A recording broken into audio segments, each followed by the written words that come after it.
4 na driver at isang konduktor ang nagpositibo sa random drug test sa Cebu na isinagawa para sa ligtas sa biyahe ngayong Undas. Sa PITX, isang construction worker naman na nagboluntaryo na magpatest ang nagpositibo. May report si Oscar Oida.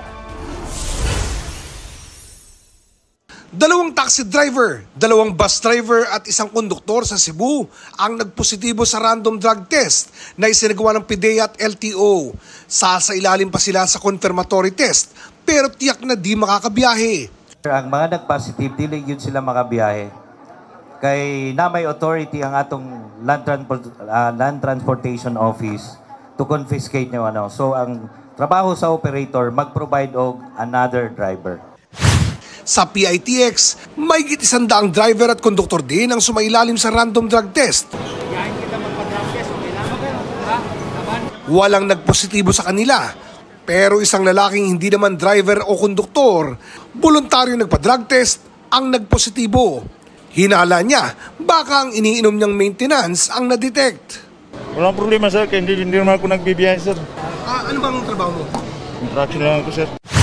Kung DOTR ang tatanungin, nais nilang gawing regular ang pagsasagawa ng random drug test. Ang gusto ko po mangyari at hanapan po namin ng paraan na it will become a policy. Hindi lang po sa terminal sa Maynila o sa Metro Manila, pero pati na rin po sa mga iba't ibang lugar sa Pilipinas. Oo, maganda yun.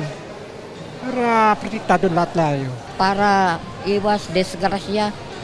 Yung ang ibang driver, lalo na mga nakadrug, mga nakainom. Ang mga paliparan, handa na rin sa inaasahang dami ng mga pasahero. Ang Clark International Airport, nagdagdag na ng mga flight. Sa NAIA, marami na rin ang paalis ng bansa.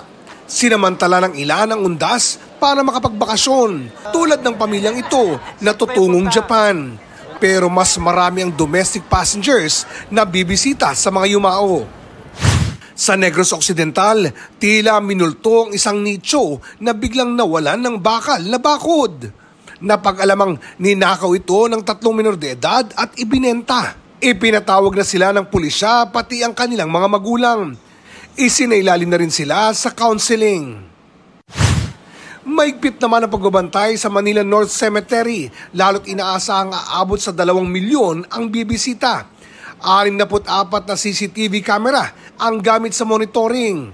May ilang dinampot at sinermonan dahil nakahubad. Alam niyo, bawal nakahubad kayo sa kalye. Kaya sa mga tao. Pablatter nyo, paglinis natin ng buong sementeryo mga ito. Kasi po, naglilinis po ako ng puntod. Lumabas ako, kakain lang ako.